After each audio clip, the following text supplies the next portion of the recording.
आप कैसे हो या आपकी पर्सनालिटी कैसी है, आपका व्यक्तित्व कैसा है, आपका व्यवहार कैसा है, इससे कुछ भी फर्क नहीं पड़ता है। आप लोगों के सामने खुद को कैसे रिप्रेजेंट करते हो वह मायने रखता है। अगर आप अंदर से थके हुए हो या टूटे हुए हो, चाहे आपके ऊपर कितनी भी परेशानियां हो, उससे लोगों को कुछ भी फर्क नहीं पड़ने वाला। ऐसी परिस्थितियों में आपको दिखावटी रूप से नकली मुस्कान अपने चेहरे पर लाना पड़ेगी, अपने आप को हंसता खिलखिलाता हुआ रिप्रेजेंट करना पड़ेगा, तभी लोग आपके पास आएंगे, नहीं तो नहीं आएंगे।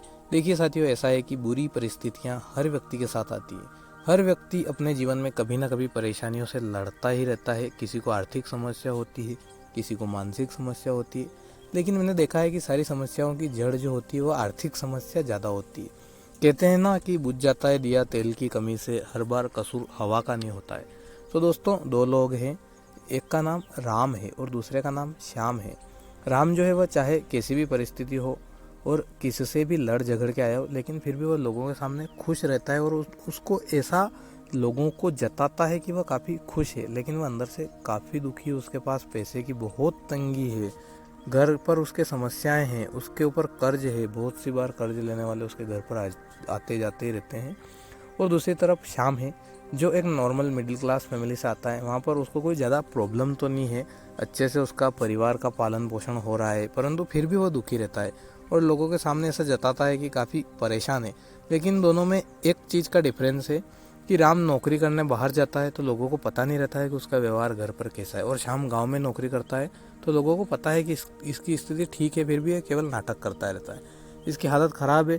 और श्याम जो है वो वास्तविक गरीब है, परंतु फिर भी लोगों को उसकी कोई जानकारी नहीं है। लेकिन यहाँ पर मैं आपसे एक प्रश्न पूछूंगा कि अगर आप राम से भी मिलते हो और श्याम से भी मिलते हो तो आप किसको पसंद करोगे? सीधी सी बात है, राम को पसंद करोगे, क्योंकि लोग भी राम को ही ज़्यादा पसंद करते हैं, क्योंकि राम जो है खुश मिजाज व्यक्ति है और इस दुनिया में केवल खुश मिजाज लोगों को ही लोग पसंद करते हैं। ऐसे अकड़ू, नाखुश और सुमड़े टाइप के लोगों को कम पसंद किया जाता है। चाहे आप अमीर हो, गरीब हो, कैसे भी हो, आपको लोग पसंद कब करेंगे? जब आप जो है लोगों से हंसी खुशी और मजाक टाइप से बात करोगे। यह एक प्रकार की साइकोलॉजी है दोस्तों।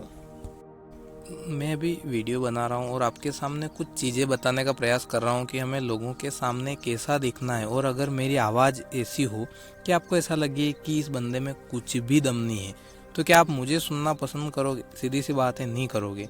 अब चाहे मेरी कितनी भी किसी से भी लड़ाइयाँ हुई हो, मेरे कितने भी दुश्मन हो, लेकिन मुझे वीडियो अच्छे से बनाना पड़ेगा, तभी जाकर आप मेरी वीडियो को पूरा देखोगे।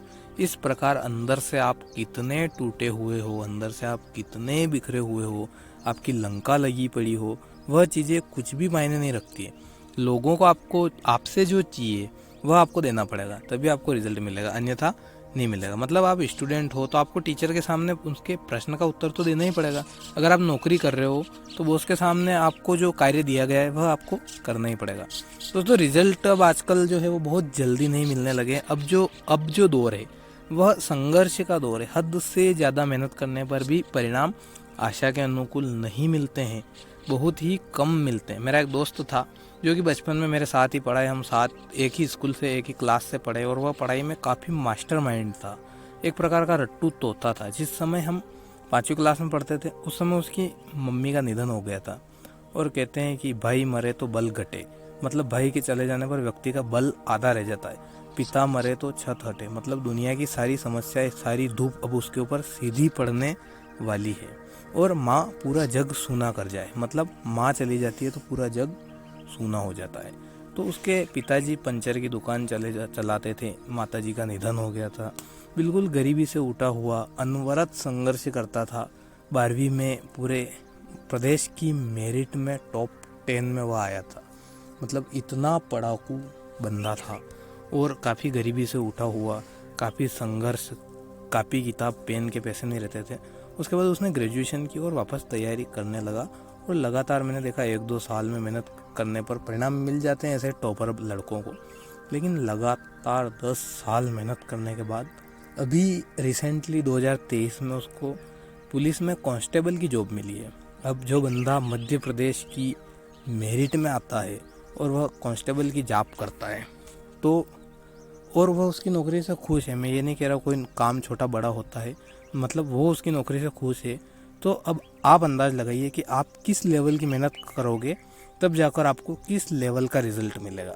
उदाहरण आपके सामने, जो बंदा प्रदेश की मेरिट में आता है वह आज कांस्टेबल की जॉब करने के लिए मजबूर है। तो दोस्तों, मेरे कहने का मतलब यही है कि अब परिस्थितियाँ बहुत ही बदल गई है। अब संघर्ष अधिक हो गया है और परिणाम कम मिलने लगे, इसलिए आपको संघर्ष बढ़ाना पड़ेगा, मेहनत बढ़ानी पड़ेगी, तब जाकर आपको आशानुकूल परिणाम मिलेंगे। तो संघर्ष करते जाइए, मेहनत करते जाइए, छोटा मोटा कैसा भी परिणाम आपको मिल ही जाएगा। मैं गारंटी तो नहीं दे सकता कि आपको कुछ बड़ा हासिल होगा, लेकिन इतना ज़रूर हासिल होगा जो आप डिज़र्व करते हो।